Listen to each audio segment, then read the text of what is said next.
Hello दोस्तों, मैं पंकज स्वागत करता हूं आपके अपने यूट्यूब चैनल अजय एकेडमी में।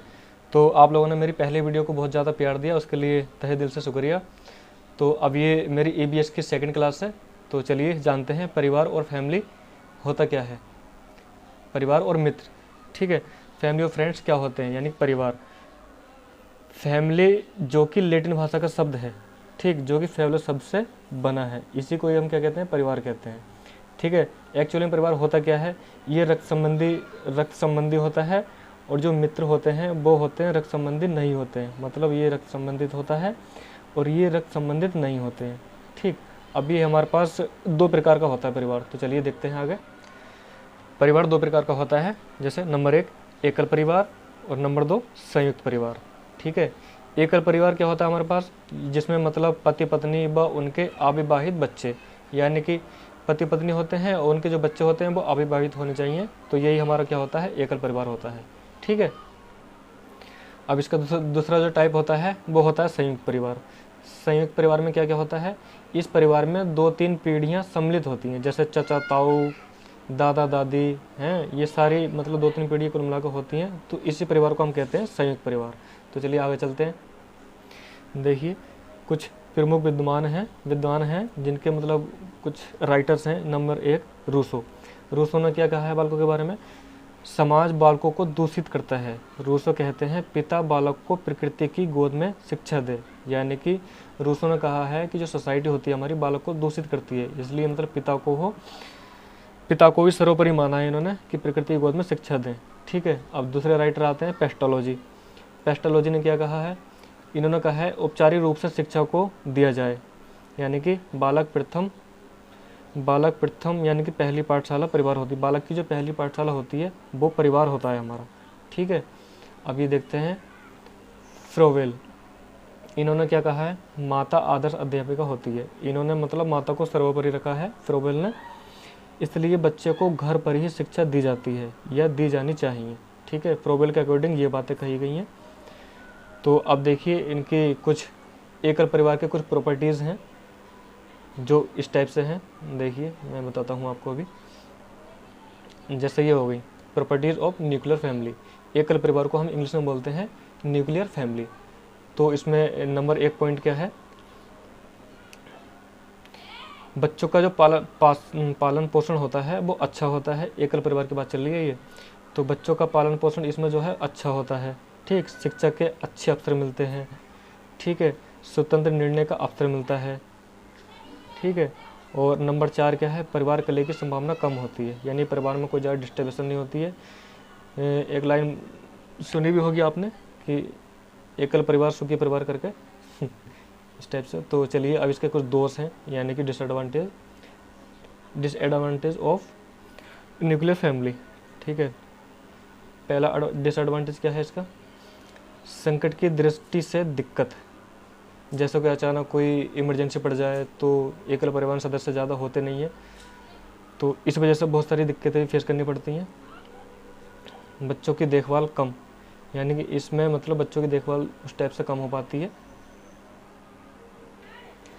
अब बात करते हैं हम संयुक्त परिवार की, यानी कि प्रॉपर्टीज ऑफ जॉइंट फैमिली, ठीक है। संयुक्त परिवार को हम इंग्लिश में बोलते हैं जॉइंट फैमिली। तो इसके कुछ पॉइंट्स हैं। नंबर एक, परिवार में श्रम कम लगता है, ठीक है, सिंपल सी बात है। विचारों का आदान प्रदान, खुशी यानी इत्यादि होती हैं। आज आराम से मतलब बोलते चालते हैं, खुशी का माहौल होता है, जो भी बहुत सारी चीज़ें हैं इस टाइप से। और थर्ड पॉइंट क्या है इसका, भावी पीढ़ी का समुचित विकास, ठीक है। और आर्थिक व्यय पर सहूलियत, ठीक है। ये सारी चीज़ें हैं, ये सारी चीज़ें होती हैं संयुक्त परिवार में।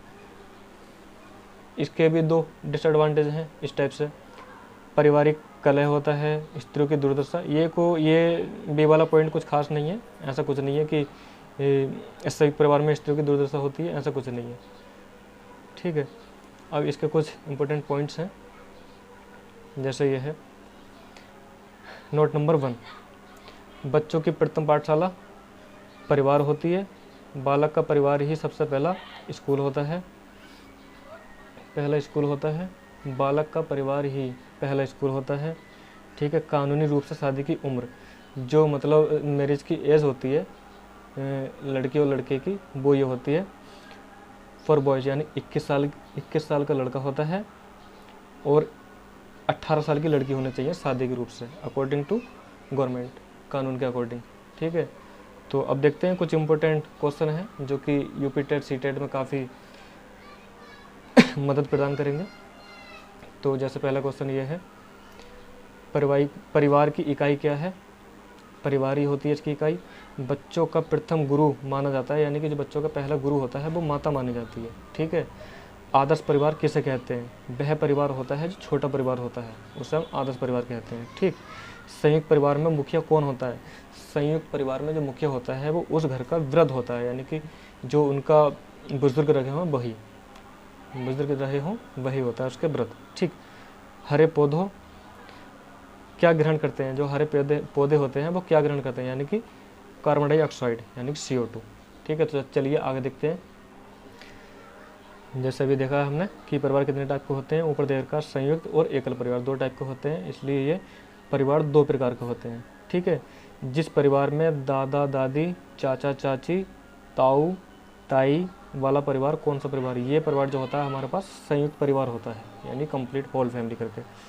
ठीक है, शिक्षण विधि को बालोधान विधि भी कहा जाता है। ठीक है,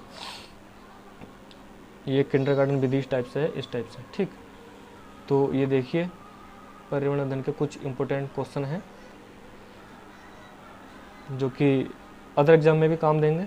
तो चलिए पहला क्वेश्चन क्या है, विश्व में जल संकट का प्रमुख कारण क्या है? यानी कि नगरीकरण। ठीक है, जल संकट का प्रमुख कारण होता है ये वर्ल्ड का। भारत में बायोगैस संयंत्र कहाँ स्थापित है? यानी कि पिलानी, ये पिलानी में स्थापित है। ठीक है, बायोगैस यानी कि वही गोबर गैस वाली, इस टाइप से हम समझ सकते हैं, आप लोगों ने पढ़ा भी होगा। तो अब क्वेश्चन नंबर 3 है, डेसिबल किसे मापने की इकाई है? जो हम डेसिबल से मेजर करते हैं वो ध्वनि की इकाई को करते हैं, ध्वनि को मेजर करते हैं। ठीक है, डेसिबल से। राष्ट्रीय गीत के रचयिता, यानी कि राष्ट्रीय गीत यानी कि हमारा वंदे मातरम है, तो बंकिम चंद्र चट्टोपाध्याय इसके राइटर हैं, और उसकी ट्रिक सिंपल सी है, बी से बी रिलेट कर देना। राष्ट्रीय गीत हमारा क्या होता है? वंदे मातरम, यानी कि बी, वहाँ भी बी है और यहाँ भी बी से बी रिलेट कर दो, बस हो जाएगा। इसे से याद, इस टाइप से याद कर सकते हैं। क्वेश्चन नंबर 5 है, एक नक्षत्र का रंग निर्भर करता है पृष्ठीय ताप पर। ठीक है, सागरीय खरपतवार किसका महत्वपूर्ण स्रोत है? तो ये है आयोडीन का महत्वपूर्ण स्रोत होता है। ठीक है, सबसे ज़्यादा प्रोटीन जो है हमारी सोयाबीन में पाई जाती है, उसके बाद चना में और उसके बाद मक्का में। ठीक है, इन तीनों चीज़ों में सबसे ज़्यादा प्रोटीन पाई जाती है, और इन सबसे ही ज़्यादा पाई जाती है सोयाबीन में, यानी सोयाबीन में हमारी सबसे ज़्यादा प्रोटीन पाई जाती है। इस बात को अच्छे से ध्यान रखना, और इम्पोर्टेंट क्वेश्चन है ये। हमारे देश में वन महोत्सव दिवस मनाया जाता है 1 जुलाई को। जो हमारे देश में वन महोत्सव दिवस जो मनाया जाता है वो 1 जुलाई को मनाया जाता है। ठीक है, अब देखिए क्वेश्चन नंबर 9। जल जनित रोग, यानी कि जल जनित रोग ये होता है अतिसार से। ठीक है, वायु प्रदूषण का कारण जो है वो है धुआं होता है, यानी कि वायु प्रदूषण जो होता है हमारे धुआं के कारण होता है, जिसको हम इस टाइप से समझते हैं। जैसे क्वेश्चन नंबर 11 है, कथक किस क्षेत्र का शास्त्रीय नृत्य है? यानी जो कथक जो है हमारे उत्तर भारत का शास्त्रीय नृत्य है। ठीक है, पोलियो का कारण क्या है? विषाणु, यानी वायरस से पोलियो होती है। रबी की फसल कौन सी होती है? ये चना जो होती है हमारी रबी की फसल होती है। पृथ्वी का अपमार्जक कौन है? यानी कि जीवाणु व कवक। जीवाणु और कवक को हम पृथ्वी का अपमार्जक कहते हैं। ठीक है, वनों के महत्व के कारण है ग्रीन हाउस। ठीक, जैसे ग्रीन हाउस गैस हमारी हो गई, मेथेन हो गई, ठीक है, नाइट्रो ऑक्साइड हो गई, इस टाइप से और बहुत सारी हैं। पर्यावरण दिवस किस दिन मनाया जाता है? जो हमारा पर्यावरण दिवस होता है वह 5 जून को मनाया जाता है। ठीक है, अच्छे से ध्यान रखना, बहुत ज़्यादा मतलब इम्पोर्टेंट क्वेश्चन है ये। भारत में फलों के अंतर्गत सबसे ज़्यादा सर्वाधिक क्षेत्र कौन सा है? आम, यानी कि भारत में जो फलों के अंतर्गत एरिया वाइज है वो है आम। ठीक है, आम एक ऐसा फल है जो फलों के अंतर्गत मतलब सर्वाधिक क्षेत्र में पाया जाता है ये। पर्यावरण को बचाने के लिए चिपको आंदोलन किस राज्य से संबंधित है? चिपको आंदोलन जो है वह हमारे उत्तराखंड राज्य से संबंधित है। ठीक है, अभी क्वेश्चन नंबर 19 देखिएगा, पौधों में प्रकाश संश्लेषण क्रिया किस रंग में सबसे अधिक होती है? नीले रंग की प्रकाश संश्लेषण क्रिया सबसे अधिक होती है। उसके बाद देखिए क्वेश्चन नंबर 20, भिंडी में पाया जाता है। भिंडी में विटामिन सी पाई जाती है, बहुत अच्छे से ध्यान रखना। अम्ल वर्षा का बृहद प्रदूषक कौन है? सल्फर डाइऑक्साइड यानी कि SO2। SO2 एक ऐसी गैस है जिसमें अम्ल वर्षा के अकॉर्डिंग सबसे ज़्यादा प्रदूषक होता है। इसी गैस की वजह से हमारा जो आगरा का ताजमहल है उसका रंग पीला होता जा रहा है। ठीक है। NCTE यानी कि इसकी फुल फॉर्म क्या है? National council for teacher education. ठीक है। जो इसका उद्देश्य है NCTE का, वो है शिक्षालयों में शिक्षा स्तर बनाए रखना। ठीक है। क्या है इसका उद्देश्य? शिक्षालयों में शिक्षा स्तर बनाए रखना। ठीक है। अब ये क्वेश्चन नंबर 24, हमारे पर्यावरण में किस गैस का सबसे अधिक सांद्रण है? यानी कि नाइट्रोजन गैस ऐसी है जो हमारे इन्वायरमेंट में सबसे अधिक इसका सांद्रण होता है। ठीक है। तो चलिए आगे चलते हैं। अब बात करते हैं हम प्रमुख पर्यावरण दिवस यानी कि मोस्ट इन्वायरमेंटल डेज। ठीक है। तो अच्छे से याद रखना, विश्व कैंसर दिवस, यानी कि एक ट्रिक से याद कर सकते हैं। विश्व कैंसर दिवस जो है 4 फरवरी को मनाया जाता है। ठीक है। ट्रिक टाइप से किस टाइप से? जैसे किसी व्यक्ति को पता लगा कि उसे कैंसर है तो उसके कुछ अरमान थे। ठीक है। तो जैसे उसे पता लगा कि वो उसको कैंसर है तो चारों खाने चित्त हो गया वो, यानी कि उसके अरमान सारे फुर हो गए। तो ये 4 फरवरी के अकॉर्डिंग मतलब इस टाइप से आप मेंशन कर सकते हो कि अच्छे से याद रहेगा मतलब। ठीक है। अंतर्राष्ट्रीय भाषा दिवस। ठीक है। तो इस टाइप से रिलेट कर सकते हैं कि इस 21 घंटे फर्राटेदार इंग्लिश बोल सकता हूँ, मतलब इस टाइप से जस्ट रिलेट ही करना है, कुछ नहीं, बस याद होना चाहिए हमारे, और कुछ नहीं होता इसमें। अंतर्राष्ट्रीय भाषा दिवस, मातृभाषा दिवस जो है 21 फरवरी को मनाया जाता है। ठीक है। अब राष्ट्रीय विज्ञान दिवस यानी कि 28 फरवरी। ठीक है। वैज्ञानिकों ने एक ऐसा दिन ढूंढा था जो कि 28 फरवरी का हो, तो इस टाइप से जस्ट रिलेट करते हैं, अच्छे से याद हो जाएगा। तो ये मनाया जाता है हमारे पास 28 फरवरी को। ठीक है। और उसके बाद आता है वैलेंटाइन डेज यानी कि दिवस। इसे तो खैर क्या ही भूलोगे, ये तो रग रग में घुसा हुआ होगा, है ना। तो ये वैलेंटाइन डे 14 फरवरी को मनाया जाता है, जो कि सब लोगों को पता है। ठीक। अब बात आती है महिला दिवस की।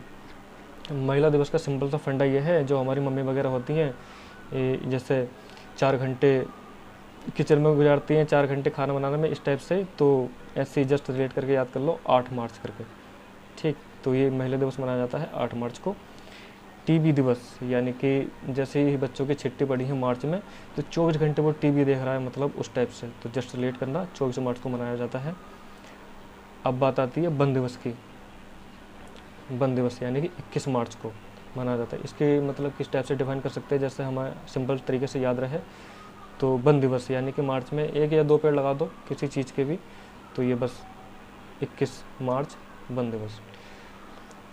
जल दिवस 22 मार्च को मनाया जाता है। पृथ्वी दिवस 22 अप्रैल को मनाया जाता है। जैव विविधता दिवस यानी बायोडाइवर्सिटी डे 22 मई को। ठीक है। अच्छे से ध्यान रखना, खाली मार्च अप्रैल मई का डिफरेंस है, बाकी सारी डेट सेम है। ठीक है। अच्छे से ध्यान रखना। और उसके बाद बात आती है प्रवासी पक्षी दिवस यानी कि 8 मई को मनाया जाता है। पर्यावरण दिवस पूरी दुनिया जानती है कि 5 जून को मनाया जाता है, और आपको तो अच्छे से याद ही होगा क्योंकि आप स्ट्रगल कर रहे हो अच्छे से। और प्रदूषण दिवस 2 दिसंबर को मनाया जाता है, अच्छे से ध्यान रखना। मैंने इंग्लिश में भी मेंशन कर दिया है, जिसको हिंदी में दिक्कत हो वो इंग्लिश में आसानी से देख सकता है। जनसंख्या दिवस यानी कि 11 जुलाई, सब जानते ही हैं। विश्व वन जीव दिवस यानी कि 1 अक्टूबर को। एक होता है वन दिवस और एक होता है विश्व वन जीव दिवस। ठीक है। तो अच्छे से याद करना, ये 1 अक्टूबर को है, और वो वन दिवस जो है वो 21 मार्च को है। ठीक। विश्व खाद्य दिवस, तो ये 16 अक्टूबर को मनाया जाता है। विश्व खाद्य दिवस जो है वो 16 अक्टूबर को मनाया जाता है। अब बात आती है राष्ट्रीय उपभोक्ता दिवस यानी कि राष्ट्रीय उपभोक्ता दिवस 24 दिसंबर को। तो दोस्तों ये अच्छे से याद रखना, बहुत ज़्यादा इंपॉर्टेंट क्वेश्चंस हैं और लगभग सारे एग्जाम में पूछे ही जाते हैं, रिपीटेड क्वेश्चन है, अच्छे से पूछे ही जाते हैं। तो जैसी मेरी पहली वीडियो को प्यार दिया था आप लोगों ने, ऐसे ही मैं आशा करता हूँ कि इस वीडियो को भी अच्छे से प्यार मिले। तो कमेंट में ज़रूर बताएं कि कैसी लगी मेरी सेकंड क्लास EVS की। तो चलो ठीक है, अब इंतज़ार करो थर्ड वीडियो का, बहुत जल्दी कल अपलोड करूँगा थर्ड वीडियो। तब तक के लिए एंजॉय करो, बिंदास करो। अब तो होली भी निपट गई है खैर लगभग, बाकी अच्छे से करो तैयारी बिंदास तरीके से। बाय।